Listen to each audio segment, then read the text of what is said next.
Nah, kalau kemudian Trans Jabodetabeknya ini sudah jadi, yang sekarang ini kita bangun rute-rute baru, saya yakin orang juga akan secara rela berubah dari transportasi publik pribadi ke transportasi publik. Apalagi kalau kemudian mereka kita subsidi. Jadi untuk jangka menengah panjangnya, walaupun ini belum menjadi keputusan, selain tarifnya kita naikkan untuk parkir dan nanti cashless, maka saya lagi memikirkan untuk ERP yang sudah dirancang sejak zaman Bang Foke dulu sebenarnya. Jadi dulu Jakarta nggak punya yang namanya badan usaha perparkiran. Kami sedang menggodok, mengolah itu akan ada badan usaha perparkiran. Karena apapun kota besar seperti ini, harus ada yang mengatur parkir. Sekarang ini memang parkir salah satu problem kita. Yang dulu pasti sering ke Blok M, kalau sekarang datang ke Blok M kaget. Karena memang kita tata betul, termasuk pedestrian, termasuk restoran-restoran, termasuk ada tempat yang di bawah yang kemarin baru kita resmikan yang dibuat oleh arsitek namanya Arka ya. Dan itu yang saya juga surprise, sekarang ini baru disentuh kecil aja, Blok M itu udah rame banget.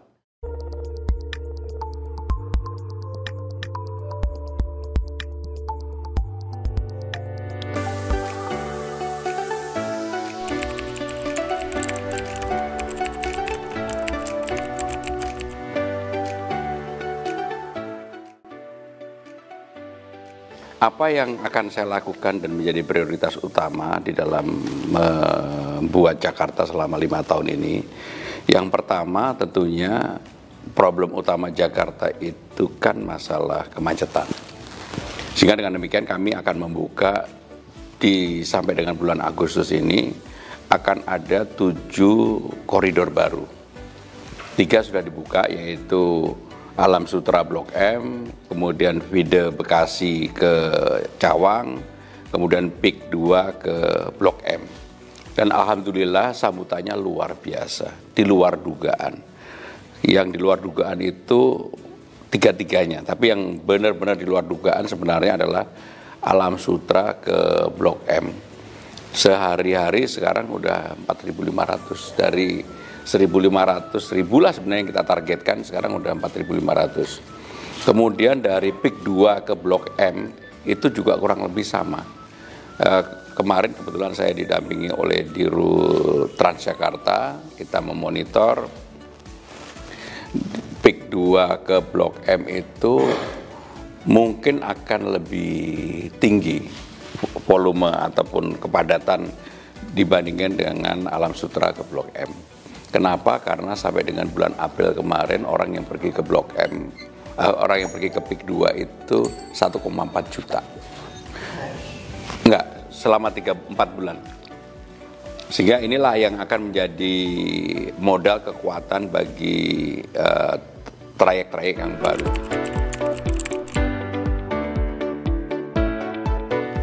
Dalam waktu dekat kita juga akan membuka dari Depok ke Kuningan. Kemudian nanti akan ada lagi dari Bekasi ke kota, termasuk ke Kuningan, sehingga memang akan ada hub-hub baru. Kenapa ini dilakukan? Karena nggak mungkin menangani Jakarta itu tanpa merubah karakter orang untuk berpindah dari kendaraan pribadi ke kendaraan umum. Karena sebenarnya transportasi di Jakarta sekarang ini sudah relatif lebih baik. Fasilitas dan sebagainya saya sudah mencoba hampir semuanya. Termasuk Jaklingko yang dulu kurang, sekarang menurut saya udah cukup baik. Nah, kalau kemudian orang ini akan berpindah dari transportasi pribadi ke transportasi publik, menurut saya akan membuat penurunan kemacetan yang signifikan. Sekarang ini sekitar 21% Mas yang orang sudah full sepenuhnya menggunakan transportasi publik, yang full sepenuhnya. Nah, saya mentargetkan dalam waktu 5 tahun ini mudah-mudahan bisa di atas 35% yang udah full sepenuhnya naik transportasi publik. Jadi problem utama kita itu di pagi hari sama di sore hari ketika sekitar 3,8 sampai dengan 4 juta orang yang datang ke Jakarta dan yang kembali ke kediamannya masing-masing. Nah, sekarang ini kan saya udah menggratiskan untuk Transjakarta, MRT, LRT orang warga Jakarta 15 golongan. Nanti kami juga akan dalam jangka menengah ini untuk warga di luar Jakarta juga akan kami gratiskan selama mereka naik yang kita sebut dengan Trans Jabodetabek. Sehingga tidak Transjakarta lagi, tapi akan menjadi Trans Jabodetabek. Tidak mau parkir pasti harus menyesuaikan. Sekarang ini kan parkir kita itu udah 15 tahun nggak pernah berubah. Jadi kenapa kemudian salah satu akar masalahnya orang lebih nyaman naik kendaraan pribadi karena parkirnya murah, kemudian karena jalan tolnya sekarang ini ditambah terus, dan juga yang paling utama adalah itu tadi, mereka rata-rata sekeluarga itu menggunakan kendaraan pribadi. Kemudian kan kami sudah melakukan uji coba, Mas. Setiap hari Rabu semua ASN kita wajibkan untuk naik transportasi publik. Ternyata ada kenaikan penumpang setiap hari itu, setiap hari Rabu di atas 100.000. Padahal ASN kita itu 62.000. Kenapa kemudian menjadi naik di atas 100.000? Karena dengan keluarganya. Nah, kalau ini bisa kita lakukan, karena ASN di balai kota ini kan semuanya gratis, mau kemana aja gratis. 15 golongan termasuk ASN, TNI, Polri, mahasiswa, dan macam-macam, lansia, difabel, dan sebagainya. Nah, kalau kemudian Trans Jabodetabeknya ini sudah jadi, yang sekarang ini kita bangun rute-rute baru, saya yakin orang juga akan secara rela berubah dari transportasi publik pribadi ke transportasi publik. Apalagi kalau kemudian mereka kita subsidi. Jadi untuk jangka menengah panjangnya, walaupun ini belum menjadi keputusan, selain tarifnya kita naikkan untuk parkir dan nanti cashless, maka saya lagi memikirkan untuk ERP yang sudah dirancang sejak zaman Bang Foke dulu sebenarnya. Itu kita jalankan. Dan kalau itu kita jalankan, belajar dari negara-negara dimanapun di dunia yang mempunyai problem seperti Indonesia, salah satunya Singapura lah, itu pasti orang cenderung akan naik kendaraan umum. Jadi sekali lagi, kendaraan umumnya nanti kami gratiskan. Kalau RRP sudah jalan, parkir jalan, maka, tapi ini belum keputusan ya, ini baru pikiran saya aja, gagasan besarnya, maka bagi warga di luar Jakarta pun kita subsidi. Jadi 15 golongan di luar Jakarta kita subsidi. Subsidinya dari mana ya? Dari ERP, dari kenaikan parkir, dan pemerintah Jakarta tidak akan mengambil sama sekali dari uang itu. Sehingga dengan demikian, bagi warga di luar Jakarta kalau mau ke Jakarta mau bawa mobil sendiri, monggo-monggo aja. Tetapi ya konsekuensinya itu tadi.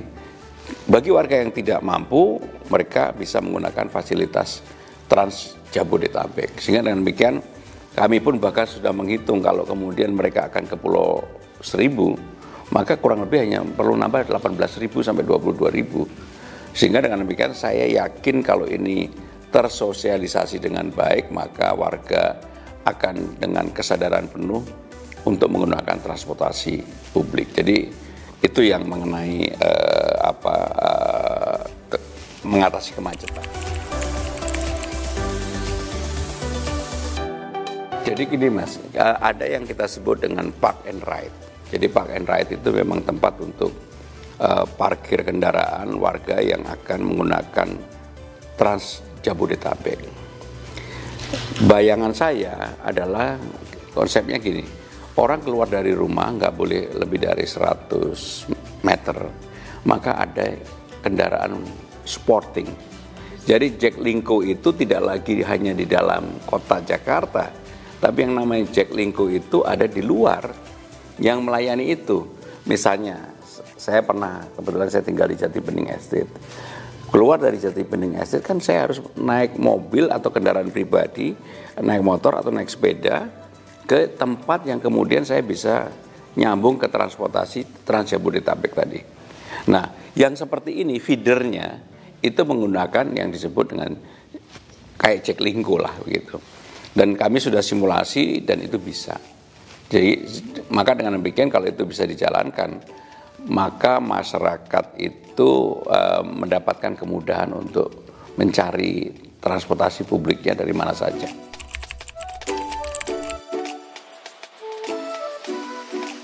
Cukup signifikan, karena sekarang ini kan pasti teman-teman ngalami lah. Jadi kendaraan publik kita di atas jam 10 sampai dengan jam 3 sore itu kosong rata-rata. Hanya nanti kenaikan sedikit ketika orang makan siang. Tapi yang paling utama sebenarnya kendaraan-kendaraan yang melayani di dalam kota maupun yang ke saben area itu kosong. Bahkan saya sudah melihat, mencoba sendiri yang namanya LRT, MRT kita. Jam 10, jam 9 lah bahkan, sampai dengan jam 3, jam setengah 4 itu relatif kosong. Artinya apa? Memang betul yang menyebabkan kemacetan itu ketika sekitar 3,8 sampai 4,2 juta orang setiap hari masuk, setiap hari keluar. Jadi kemacetan itu selalu efek dan dampaknya dari situ. Bahkan kemudian kan kita pernah mencoba untuk semua truk kita lewatkan tidak boleh lewat dalam kota. Dulu kan langsung turun, sekarang kan udah kembali lagi. Karena memang volume orang naik kendaraan pribadinya tinggi banget, masih sekitar hampir 78% orang naik. Ya memang ada yang ganti-ganti ya, tapi yang full naik transportasi publik itu baru 21,8%. Jadi dulu Jakarta nggak punya yang namanya badan usaha perparkiran. Kami sedang mengolah itu akan ada badan usaha perparkiran. Karena apapun kota besar seperti ini harus ada yang mengatur parkir. Sekarang ini memang parkir salah satu problem kita. Jadi tentang banjir begini, penanganan banjir itu paling utama adalah Ciliwung. 40% kontribusi banjir itu dari Ciliwung. Maka kenapa kemudian normalisasi Ciliwung itu menjadi prioritas saya. Kan dulu zamannya Ahok Ciliwung itu dikerjakan, kemudian ya mohon maaf, gubernur-gubernur selanjutnya nggak dikerjakan karena memang akan ada sentuhan harus bebasin lahan dan sebagainya. Maka saya sudah menetapkan untuk normalisasi Ciliwung.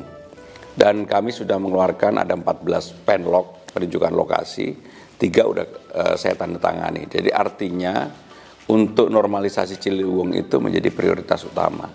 Karena disitulah 40% banjir itu terjadi. Dibandingkan dengan Bekasi dan Tangerang, kita ini sekarang jauh lebih baik. Kata kuncinya adalah pompa-pompa udah dipasang di mana-mana.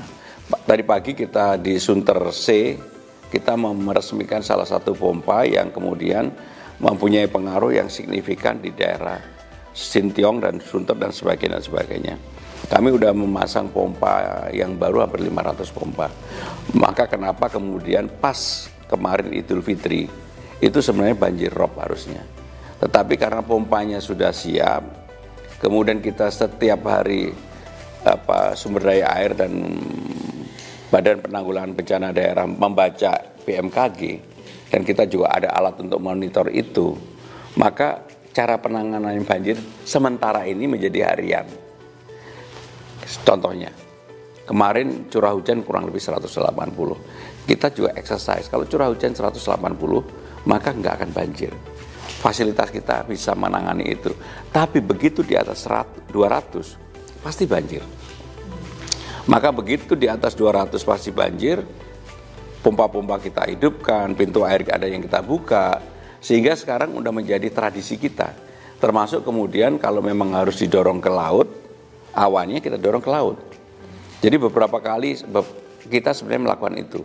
Sehingga dalam banjir yang waktu itu bersamaan Tangerang, Bekasi, Jakarta cuma 6 jam udah surut, Bekasi 3 hari, Tangerang juga hampir 2 hari. Artinya apa? Bahwa memang ada yang belum bisa kita atasi, tetapi secara garis besar kita tahu banjir yang disebabkan itu kan 3 hal. Kiriman dari atas, lokal karena macetnya saluran dan sebagainya, dan banjir rob. Kemarin minggu lalu harusnya ada banjir rob, tapi karena pompa kita itu sudah 520-an. Begitu robnya naik, ya udah mau nggak mau ya dipompa, karena posisi Jakarta ini kan kalau rob lagi naik pasti di bawah permukaan laut gitu. Jadi itu yang kita lakukan. Tapi jangka menengah panjang, Ciliwung sebagai salah satu kunci untuk penanganan banjir di Jakarta.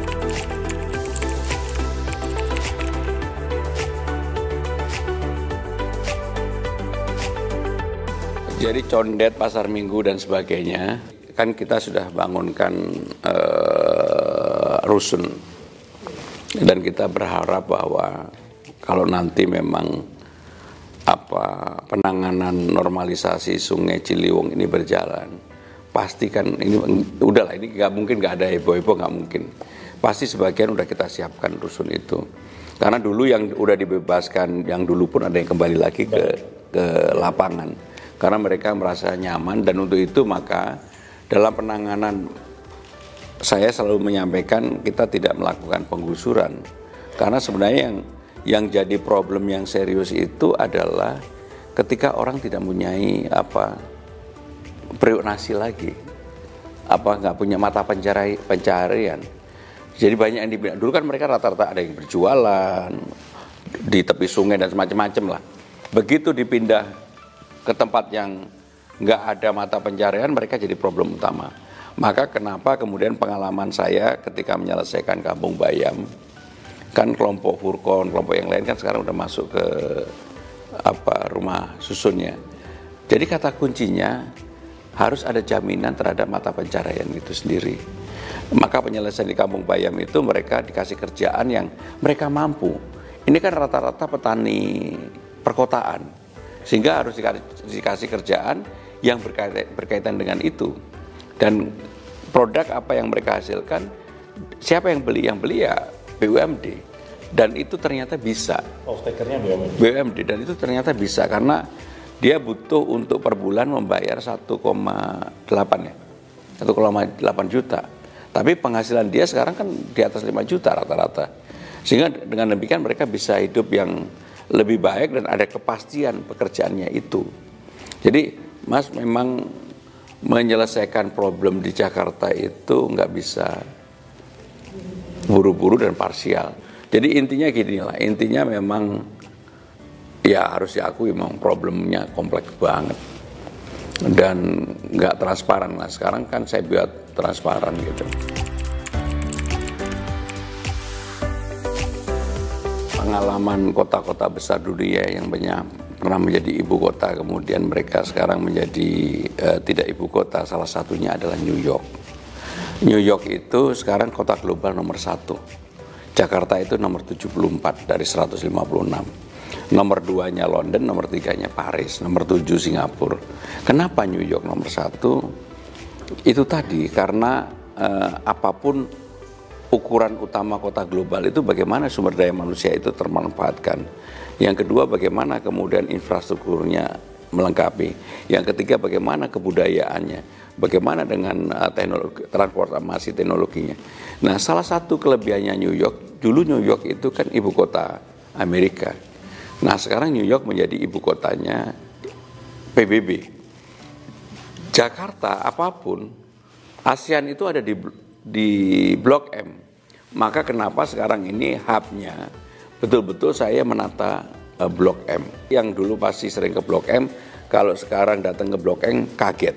Karena memang kita tata betul, termasuk pedestrian, termasuk restoran-restoran, termasuk ada tempat yang di bawah yang kemarin baru kita resmikan, yang dibuat oleh arsitek namanya Arka ya. Dan itu yang saya juga surprise, sekarang ini baru disentuh kecil aja, Blok M itu udah rame banget.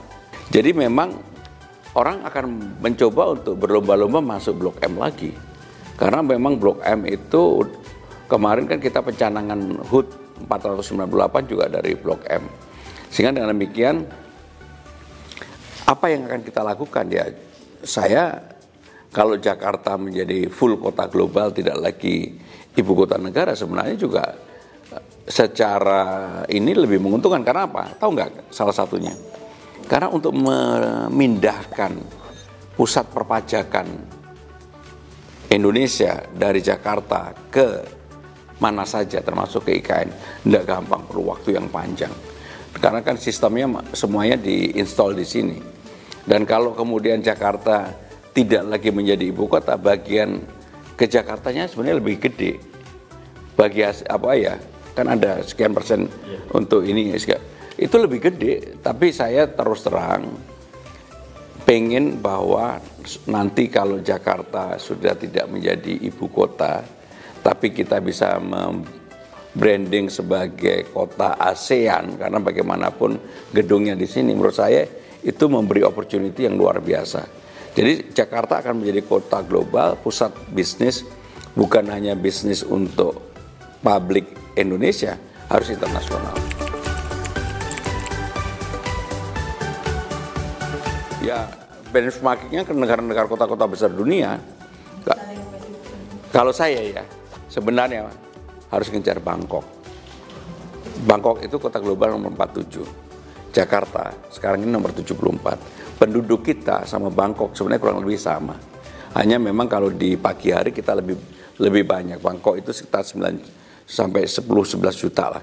Kita kan kalau warga dari mana-mana udah datang siang hari kerja itu hampir 14 juta, Mas.